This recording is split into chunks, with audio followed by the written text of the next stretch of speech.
정결하지 못한 것에 대해서 레위기 11장, 12장, 13장, 15장에서 주로 많이 얘기를 합니다. 죽음을 만지는 것, 출산, 문둥병, 피부병에 걸리는 것, 설정하는 것, 월경하는 것, 혈로하는 것. 이건 부정한 짐승의 죽은 것을 만지면 허물이 있고 사람의 부정에 다닥치면 허물이 있다. 이거 부정한 것을 만지면 허물이 있다 얘기를 했는데요. 종교 의식상의 구별입니다. 그래서 택한 백성을 부정한 것으로부터 분리시켜 거룩한 데로 나아가게 하려고 하는 그런 분명한 목적이 있습니다. 그래서 시체 죽음을 왜 부정한 것으로 말씀하셨을까? 타락과 죄악의 비극적인 결과이기 때문에 그렇습니다. 로마서 6장 23절 보면 죄의 싹은 사망입니다. 열심히 일하고 얻은 싹이 사망이라는 겁니다. 그래서 죄에 열심히 끌려다니다가 마지막 결론이 죽음입니다. 그래서 이 말씀이 중요한 뜻은 택함받은 이스라엘 백성들은 하나님의 거룩하심을 본받아 거룩하고 정결하게 살라라는 그런 말씀입니다. 그래서 같은 맥락에서 바울은 악은 모양이라도 버리라.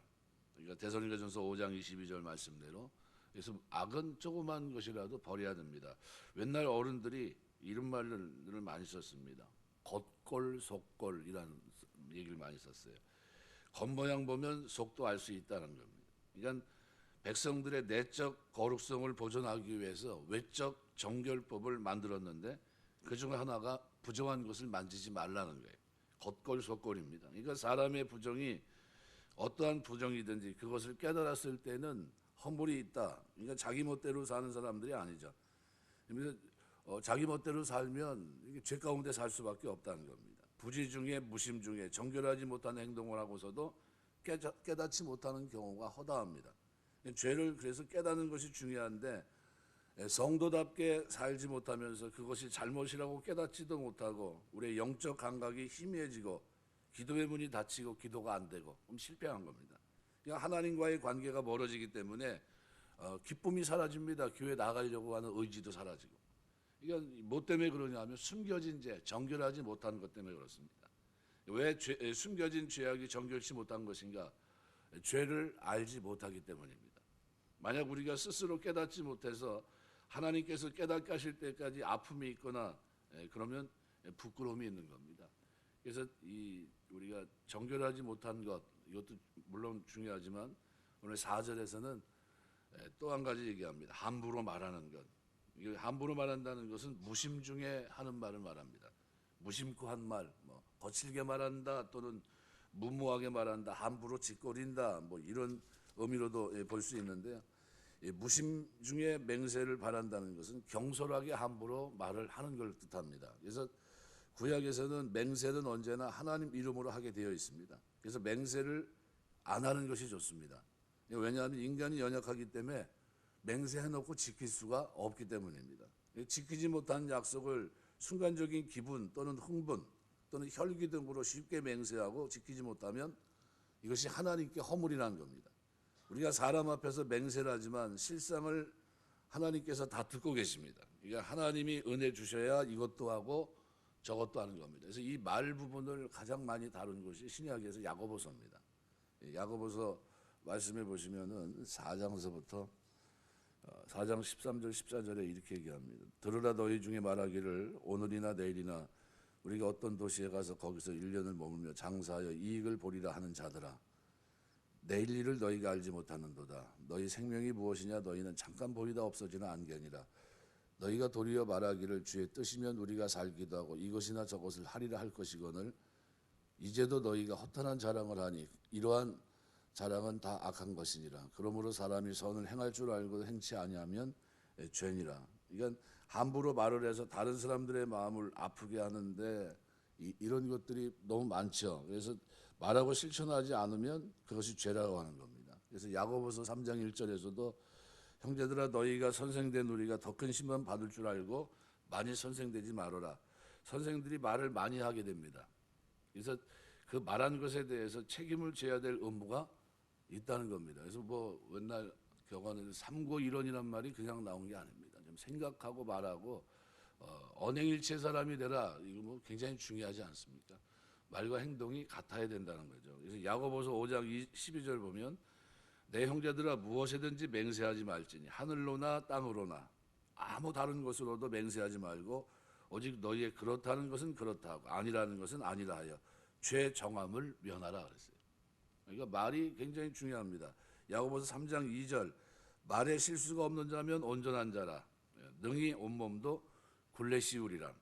온전한 사람이라면 성숙한 신자, 자기 혀를 다스릴 줄 아는 참 경건의 사람입니다. 그래서 만약 우리가 혀를 잘 다스릴 수 있다면 능히 몸의 다른 부분도 다스릴 수 있다는 겁니다. 근데 혀를 길들일 사람이 없습니다. 그래서 그만큼 혀를 다스리는 것이 어렵다는 겁니다. 그래서 야고보는 혀를 키에 비유합니다. 배, 키. 큰 배가 있는데 그것을 움직이는 게 뭡니까? 키입니다. 그 키 역할이 혀라는 겁니다. 말. 그래서 큰 배를 움직이는 힘으로 말씀하고 동시에 불이라고 말씀하면서 파괴하는 힘이 있다는 것을 얘기합니다. 그래서 불의 세계에서 온다. 그래서 함부로 말하는 것 성결치 못한 죄악입니다. 그래서 전도서 5장 2절은 우리에게 하나님 앞에서 함부로 입을 열지 말며 급한 마음으로 말을 내지 말라 이렇게 충고하고 있고요. 전도서 5장 5절에서는 서운하고 갚지 아니하는 것보다 서운하지 아니하는 것이 낫다. 그래서 우리 주님도 도무지 맹세하지 말아라 이렇게 얘기합니다. 맹세를 한번 하면요 지켜야 돼요. 지금은 소천하셨지만 저 수원제일교회 신무하셨던 안중선 목사님 같은 경우는 아침 금식 하신다고 하나님 앞에 소원했거든요. 평생 하셨어요. 평생. 그러니까 뭐냐면은 하나님 앞에 약속한 걸 지키려고 평생 아침 금식하시고요. 하루에 2끼 드시고 사셨습니다. 점심 그리고 저녁. 아침은 무조건 하나님 앞에 드린다. 이렇게. 그러니까 함부로 말을 내지 말아야 돼요. 만일 냈으면 지켜야 됩니다. 그래서 오늘 이게 세상법으로는 이게 위법입니까 아닙니까? 세상법으로는 저촉되지 않습니다. 무슨 누구든지 할 수 있고 하고도 죄악이라고 생각하지 않습니다. 그래서 이 자신에게 돌아올 불이익에 대해서 침묵할 수도 있고 진실하지 못한 게 뭐 큰 죄가 되겠습니까? 근데 마음 속에 온갖 더러운 생각으로 가득 찰 수 있습니다. 그래서 여기 마음의 양심에 하나도 꺼리낌이 없을 수가 없어요. 그래서 이 하나님께서 이것을 허물 또는 죄악이라고 표현합니다. 그래서 뭐라고 합니까? 속죄할지니라 묵과할 수 없는 죄악이라는 겁니다. 그러니까 이런 허물에서 자유함을 얻기 위해서 속죄제를 드리고 그리고 어떻게 정결한 성도가 되는 겁니다. 그래서 이런 부분들을 얘기하면서요. 이것이 깨달아지면 어떻게 해요? 하나님 앞에 자복하라는 겁니다. 깨달아지면. 그래서 5절에 보면 죄의 고백은 두리뭉실하게 지나가지 않고 구체적으로 고백이 돼야 됩니다. 그래서 5절에 보면 오늘 본문의 말씀에 보면 그렇게 표현합니다. 이 중 하나의 허물이 있을 때에는 아무 일에 잘못하였노라 자복하고. 그러니까 이중이라는 것은 4절에서 말하고 있는 거거든요. 입술로 범죄하여 악한 일이든지 선한 일이든지 하리라 함부로 말하면 그 사람이 함부로 말하여 맹세한 것이 무엇이든지 그가 깨닫지 못하다가 그것을 깨닫게 되었을 때 그 중 하나에 그에게 허물이 있을 것이니 그죠?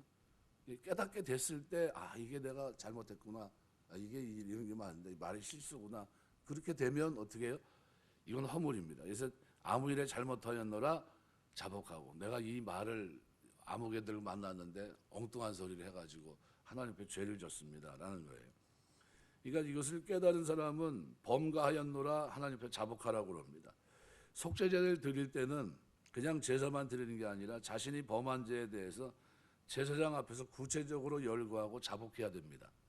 이렇게 반드시 죄를 구체적으로 자복하라고 하신 이유는 부끄럽고 힘들지만 제사를 드린 사람으로 하여금 자신의 죄를 구체적으로 고백하게 하면서 이제는 자신이 죄인임을 인정함과 동시에 아울러 자신의 죄에 대해서 경각심을 불러일으켜서 다시는 동일한 죄를 범치 않게 하기 위함입니다. 또한 이것은 하나님은 죄를 용서하시되 구체적으로 자기 죄를 자백할 때만 용서하시기 때문입니다. 요한일서 1장 9절 말씀입니다. 저는 미쁘시고 의로워서 우리 죄를 사하시고 뭐 할 때요? 자백할 때입니다. 그러니까 구약시대 이스라엘 백성이 죄사함을 얻으려면 속죄제를 드려야 됩니다. 오늘 우리 신약 성도들도 속죄제 대신에 어떻게 해요? 그리스도의 피의 공동 의지에서 회개 기도를 드립니다. 자백하는 거예요. 자백. 그러니까 우리는 회개를 통해서 죄사함을 받는 겁니다. 하지만 우리가 회개를 통해 죄사함을 받기 위해서는 반드시 하나님 앞에 구약 시대 이스라엘 백성들이 속죄제를 드리기 전에 자기 죄를 구체적으로 고백한 것과 같이 자신이 지은 죄를 구체적으로 자복하는 일이 있어야 됩니다. 어디까지 해야 됩니까? 이제 저번에 그 영화 송강호 나오는 영화를 제가 설명을 이렇게 쭉 드렸는데, 자기는 하나님 앞에 회개해서 용서받았다고 그러고서 하고 있는데, 실제 그 고통을 받는 사람이 이제 찾아오죠. 여자가 감옥에 있어서 용서하려고 갔는데 보니까 내가 용서를 안 했는데 누가 먼저 나보다 용서했냐는 거지. 그러면서 막 펄쩍펄쩍 뛰는 장면이 영화로 한번 소개된 적이 있죠. 그래서 그런 장면들, 그러면 어디까지 회개해야 됩니까? 구체적으로 그 당사자에게까지 가서 회개를 해야 된다는 거죠. 그러니까 우리가 그래서 그런 부분들, 그러니까 우리가 생각할 때는 뭐 내가 저 사람에게 지은 죄가 명확한데 그 죄를 하나님에게만 용서받으면 끝나는 건가? 아니면 그 죄를 가지고 내가 그 사람에게 가서 진짜 하나님 믿는 사람이기 때문에 죄 문제를 가지고 용서해 달라고 요청하는 것이 맞나? 그 후자가 맞는 겁니다. 두 개 다 해야 됩니다. 그래서 하나님 앞에 죄를 용서하기 전에 먼저 화목하고 와서 하나님 앞에 죄를 하나님, 내가 아무에게 이런 죄를 졌는데 이 죄를 그 아무에게 용서를 빌었습니다. 그리고 와서 하나님 앞에 회개하는 게 맞습니다. 다시는 이런 죄를 범치 않도록 하겠습니다. 하나님 용서해 주십시오. 이게 진정한 용서는 누굽니까? 깨닫게 하시는 은혜 속에 있습니다. 그 이미. 그러니까 그게 은혜가 누굽니까? 하나님이 그거를 나로 하여금 죄로 인식하게 하신 거예요. 그리고 그걸 어떻게 해요? 뉘우치고 회개하게 하신 겁니다. 어떻게 해요? 지적으로 지정의가 다 포함되어 있는 회개를 하는 겁니다. 감정적으로, 의지적으로 내가 이걸 진짜 죄로 생각합니다. 그럼 뭐예요? 내가 죄를 지은 그 사람에게 가서 감정적으로 그리고 내 의지를 분명히 보여주면서 내가 잘못했다는 것을 눈물로 사죄함으로, 또 구약으로 보면 어떻게 해요? 그 피해액의 5분의 1을 더해서 주면서 내가 진짜 잘못했습니다 라는 거예요. 그럼 그걸 받아주는 거예요. 서로 룰을 아는 겁니다. 룰을. 하나님 백성들은 알아요. 그래서 이 사람이 진짜 잘못했구나. 뭘 보니까요, 피해액이 만약에 500원인데 이 사람이 피해를 만약에 자기가 죄다 생각하면 얼마 갖다 줘요? 거기에 5분의 1을 더해서 600원을 갖다 줍니다. 그러면서 내가 진짜 잘못했다고. 그러니까 받아줘요. 왜? 하나님 룰 속에서 이해가 되니까. 그리고 그 사람은 어떻게 해요? 하나님 앞에 가서 또 속죄제를 또 드립니다. 하나님, 제가 이렇게 해서 이렇게 해가지고 잘못된 거를 지금 어떻게 그 사람과의 관계를 회복시켰고, 이제 내가 하나님 앞에 죄를 졌는데 하나님 나를 깨닫게 하시, 이렇게 회개하게 하시니 감사합니다. 다시는 이런 죄를 짓지 않겠습니다. 이거예요. 이게 속죄제를 드리는 겁니다. 그래서 구약시대 이스라엘 백성이 죄사함을 얻으려면 속죄제를 드려야 됩니다. 오늘날 우리 성도들도 속죄제 대신에 어떻게 해요? 그리스도의 피의 공로를 의지해서 회개의 기도를 드리는데, 단순히 입술로만 고백하는 립싱크가 되면 안 됩니다. 뭐까지요? 감정과 의지까지 포함된 회개가 돼야 돼요. 진짜. 이거 진짜 회개입니다. 우리가 그리스도의 피의 공로를 의지해서 그 효력을 어떻게 해요? 낮추면 안 되겠죠. 그러니까 회개를 통해서 죄사함을 왔는데 그 당사자가 볼 때 나와는 전혀 무관한 회개다 그러면 어떻게 해요? 화가 나는 일입니다. 어떻게 하지? 나에게 죄를 졌는데 하나님이 용서해 주면 끝나는 건가? 이렇게 생각할 수 있거든요. 그렇지 못합니다. 아주 구체적으로 죄를 열거했거든요. 그러니까 회개를 통해 죄사함을 받기 위해서는 반드시 하나님 앞에서 구약시대 이스라엘 백성들이 속죄를 드리기 전에 자기 죄를 구체적으로 고백한 것과 같이 자신이 지은 죄를 구체적으로 자복하는 일이 있어야 되는 겁니다. 이와 같이 우리가 하나님 앞에 자신의 죄를 구체적으로 고백하면서 회개할 때에만 하나님 우리 죄를 용서하십니다. 자신이 지은 어떠한 죄라도 낱낱이 자복하고 회개하면서 하나님으로부터 풍성한 사죄의 은총을 받는 여러분 되시길 주의 이름으로 축원합니다. 그래서 잠언 28장 13절에 보면 자기의 죄를 숨기는 자는 형통치 못하나 죄를 자복하고 버리는 자는 불쌍히 여김을 받는다. 죄를 어떻게 자복하고 그 다음에 뭐 합니까? 버린다 그랬어요. 버린다. 무슨 얘기예요?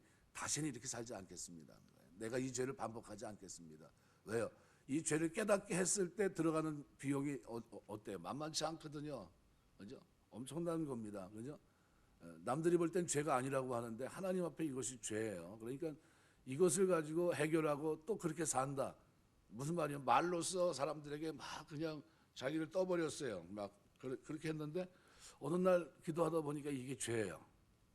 그리고 내가 그렇게 살지도 못하면서 엉뚱한 소리를 한 겁니다.